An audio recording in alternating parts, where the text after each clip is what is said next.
From the station working for you, this is WRTV News at Noon, streaming now. Now at noon, the pandemic continues to take a toll on the economy. We'll show you how many Hoosiers are still out of work and looking for help. Plus, a step towards the cabinet for a rising political star. We'll have a look at how this Hoosier is promising big improvements to the nation's roads and rails.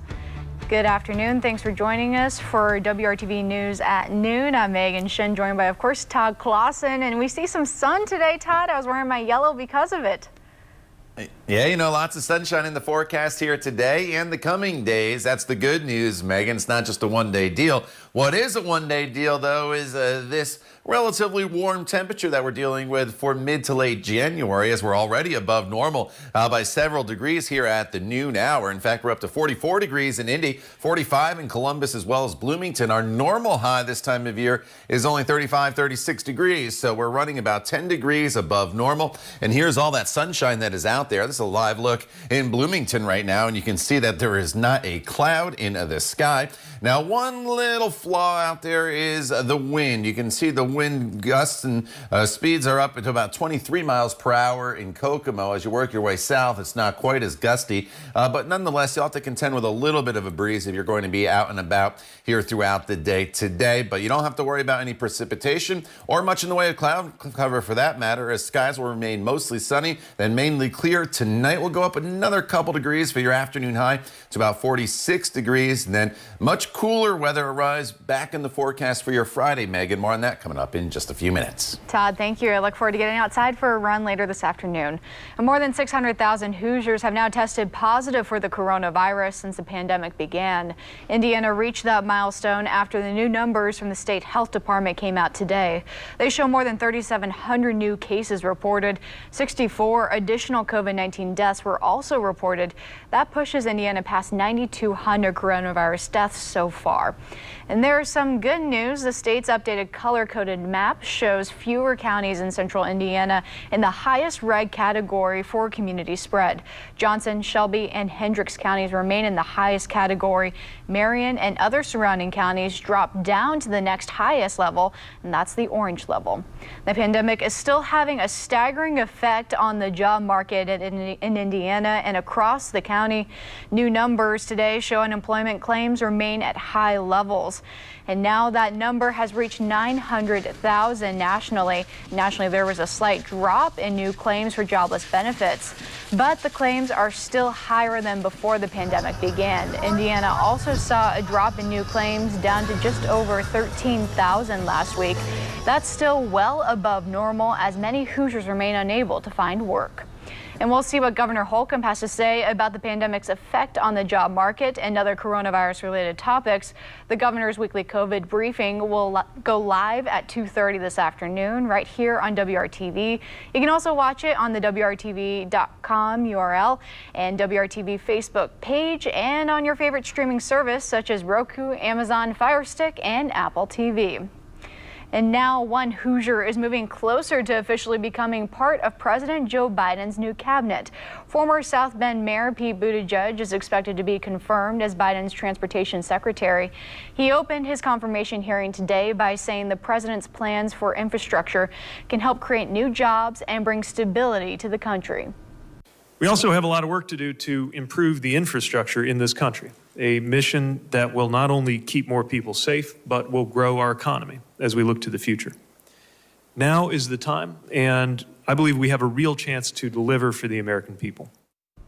Buttigieg was introduced to the committee by another Hoosier, Republican Senator Todd Young.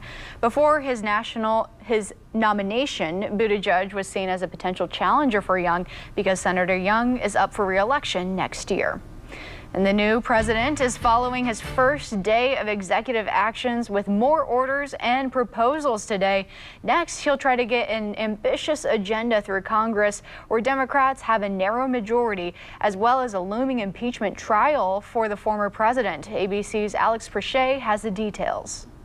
President Biden hitting the ground running in his first full day in office. After signing a number of executive actions on Inauguration Day, the new president expected to sign a flurry of additional orders today. Biden zeroing in on the coronavirus pandemic. I'm going to start today. The compounding crisis of COVID, the COVID-19, along with the economic crisis. Mr. Biden, who is holding a briefing on COVID-19 later, is reversing course from some of Trump's policies on day one, like immediately rejoining the World Health Organization. When you're dealing with a global pandemic, you have to have an international connectivity, and for us to not be in the WHO was very disconcerting to everybody. The president planning to establish a COVID testing board, developing guidelines to safely reopen schools, and taking steps to try to overcome the disproportionate impact of the pandemic on people of color. Yesterday, he also signed a mask mandate for all federal lands. Biden making it clear that his will be a different administration, taking several steps to undo some of Trump's most controversial moves by rejoining the Paris Climate Accord and undoing the so-called Muslim travel ban. But some of his biggest initiatives will require Congress, including his $1.9 trillion economic rescue package. The proposal includes additional $1,400 stimulus checks for most Americans, extending unemployment benefits, funding for vaccination efforts, and extra cash for state and local governments and schools. President Biden's promised unity. On this January day, my whole soul is in this, bringing America together, uniting our people, uniting our nation. And while Democrats do control the Senate, it's a 50-50 tie with Vice President Kamala Harris acting as the tiebreaker. And with the Senate preparing for the impeachment trial of Donald Trump, achieving unity could prove difficult. Something else different about this administration, President Biden saying that he won't tolerate anyone on his staff being disrespectful, threatening to fire people on the spot if he hears them talking down to a colleague. Alex Pache, ABC News, Capitol Hill. She captured the world's attention with her stirring poem at Tuesday's inauguration. Amanda Gorman is the youngest poet ever to read at a presidential inaugural. The poem she read was entitled "The Hill We Climb." And you may also have heard a couple of references in her poem to the hit musical Hamilton. Today on Good Morning America, here on WRTV, Robin Roberts had a surprise for the young poet. So we have a special message. No one has seen this. This is just for you. Good morning, Amanda Gorman. It's Lynn Miranda. Congrats again on yesterday. The right words in the right order can change the world, and you proved that yesterday with your brilliant piece. I'm so incredibly proud of you, and I can't wait to see what you write next. Love that moment. And Gorman was chosen to read in part because she, like President Biden, overcame a childhood stutter. She is currently the nation's first youth poet laureate. Congratulations. And now that peaceful transfer of power has taken place, history has its eyes on the new administration. Next, we hear from two people teaching the next generation at UIndy on whether the movement will match the moment. That's right after the break. And we're dealing with sunshine across central Indiana right now and temperatures that are above normal. Enjoy today, though, because things will be changing going forward. Starting tomorrow, already much colder, and that cold air is going to continue into the weekend as well. We'll talk all about it coming up in your WRTV Storm Team Forecast. EBC's General Hospital. Welcome back. Historians will have plenty to say when it comes to 2020. That includes the people, the pandemic, and the politics. Our Rafael Sanchez spoke with a historian and political scientist at the University of Indianapolis to get their take on this moment in time. Suggests that democracy was tested over the past 2 weeks. So if there was a test, did we pass the test? Yes, we did. But I would also say, theoretically, you see challenges or tests to democracy all the time. Every time we have an election, there's going to be strife in the country. After every election day, the coming weeks, people will be upset. Half of Americans are going to be upset because the candidate they wanted lost. It is not going to be the new leader. Every time we make it through one of those moments, one of those events, yes, democracy is tested, but we've come through it. The country still remains divided. We are still in the middle of COVID-19. We have surpassed 400,000 deaths. So as you head back into the classroom and teach this moment in real time, what does that all look like? It was just about 8 years ago, I think, that people were trying to prematurely write an obituary for the Republican Party and saying there's no way they can win the presidency again based on the way that demographics are playing out. And they were wrong, right? So I think that's one of the things is beware of the quick snap judgments because those tend to be premature and inaccurate. And that was Rafael Sanchez. Our thanks to both professors. They also shared that this moment in time is providing real-time, real-life experiences about our nation. Immigration reform is a major part of the new president's agenda. Next, we'll find out how one of Joe Biden's first actions is directly impacting a young Hoosier and her family. You're watching WRTV News at noon. Stick with us. We'll be right back after this break.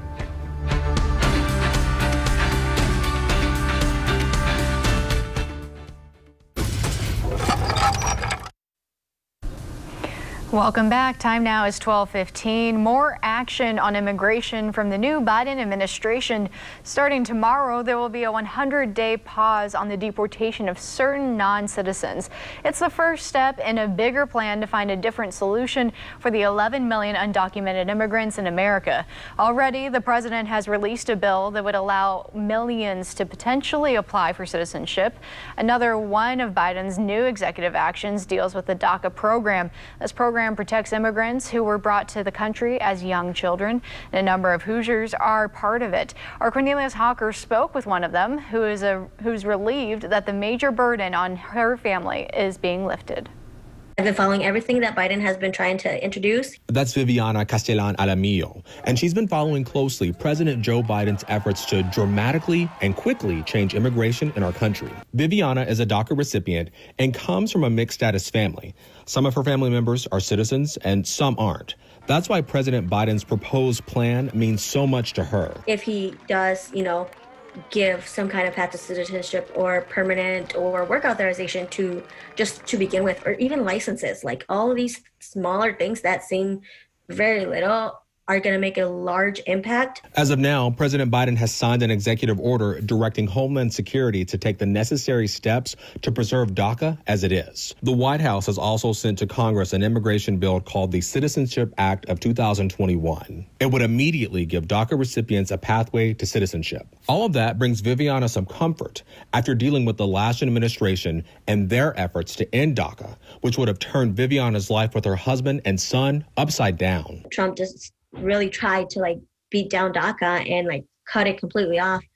We didn't know what to do. I mean, what that meant, us losing the jobs that we had. Despite the efforts, that didn't happen. And now Viviana is looking toward the future.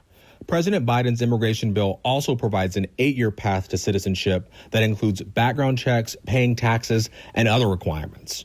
People like Viviana are hopeful that for the first time in a long time, they'll not have to worry about someone they love being deported. Viviana also tells me she's thankful for all the work that's gone into overhauling our country's immigration system. People before me are the ones to thank for all this change, because it's not just one person. It's hundreds and hundreds and hundreds of people who go out and protest to make a difference and to try to change policies to better and to give equity and equality for many, communities and minorities. Working for you, Cornelius Hawker, WRTV. Put that needle down. All done. Thank you. You're welcome. Congratulations. Thank you very much. Thank you. Thank you. Absolutely. All right, I just got my vaccine, and I would recommend it to anyone and everyone. Come with me if you want to live. All right, the Terminator is vaccinated. In the last 24 hours, Arnold Schwarzenegger posted this video to Twitter. It shows him getting his first dose of the COVID-19 vaccine. He drove up to a makeshift clinic at Dodger Stadium in Los Angeles. Arnold is in the high-risk category now. He is 73 years old and has dealt with heart issues for a long time. At the end of the video, he naturally said some classic Arnold movie lines. Todd, you might not have heard it, but he did indeed tell the nurse, "Hasta la vista." I'm surprised they were able to get that needle in his arm with all the muscle he has. Oh, yeah. But the needles are strong, I guess, these days. But I'm hey, sure good the to nurse see got him a kick out of vaccinated. it. Right? You never know who's going to roll up if you're one of those lines. All right, I'm going to start you off with a number here, Megan. That number is 36. That's the average high temperature for this time of year, and I point this out for two reasons. One, today we're well above that number, but two, yesterday the average high was 35. So our average high is now going to continue to climb for the next couple months, obviously all the way into summer before it starts to decline once again. So we've hit our coldest average high temperatures for the year.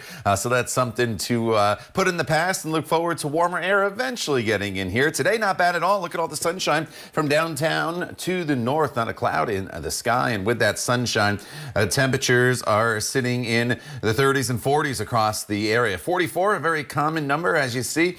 Up to 48 in Bedford already. 43 is the current temperature in Muncie. There is a little bit of a breeze out there that's going to make it feel a little bit cooler, but nonetheless, a very decent January day in progress for us across the area.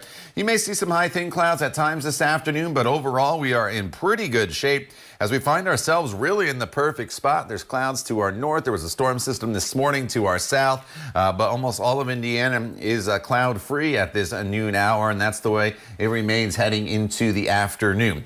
Highs today, low 40s to the north in Kokomo, Marion, as well as about 44 degrees in Frankfort, 47 in Petersburg. Come down into the central portion of the state, and temperatures here are going to top off in the mid to upper 40s. And in southern locations, a lot of you should be able to hit that 50-degree mark, putting yourselves about 15 degrees above normal today for your high temperature. So take advantage of it, get outside and enjoy, because it doesn't last very long. This evening, we're still in decent shape across the area. Temperatures in the upper 30s, a mainly clear sky. But by the time you wake up tomorrow morning, temperatures are going to be in the mid-20s. And then you notice we only stay in the mid to upper 20s throughout the day tomorrow. There's virtually no warming that is going to take place. It will be sunny though, so that always helps things out. But much, much colder tomorrow. Stays chilly on Saturday at 32 degrees. Then on Sunday, 38, but Sunday is when our next storm system comes in here. Probably starts as a wintry mix. Monday morning's commute, you can see parts of the area dealing with rain. Could be a mix in northern locations, so that's something we'll have to keep an eye on, but plenty of time to fine-tune that forecast before we get to that point during the day on a Sunday. But today, mid-40s, get out there and enjoy before that colder weather comes back in already starting tomorrow. Megan? Todd, thank you. Next, he will soon be helping the country get out of jams around the world, but we'll show you why this member of Biden's administration is a fan of jams of a different kind. You're watching the news at noon on WRTV. We'll be right back after this break.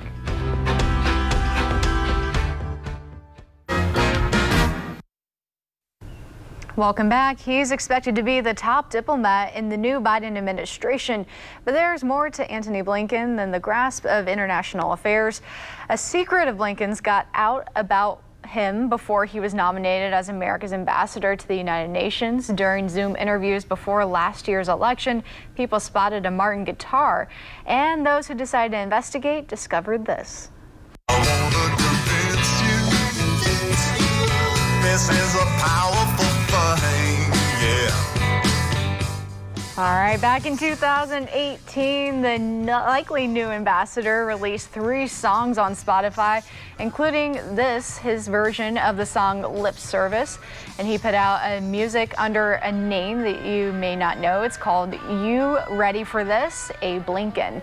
And Blinken also jammed with more famous musicians. Here he is a few years ago with the band Coalition of the Willing and the legendary Doobie Brothers guitarist Jeff "Skunk" Baxter. We all know him. And we'll have to see whether Blinken's Spotify streaming numbers go up with his new high-profile job.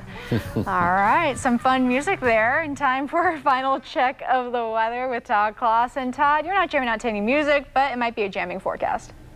You know, it's a good forecast for us today. In fact, it's probably the best day that we have not only this week, but next week as well, with temperatures in the mid-40s. Much colder again tomorrow with highs right around 30 degrees, and then we stay in the 30s for the weekend. Next chance of precipitation late Sunday.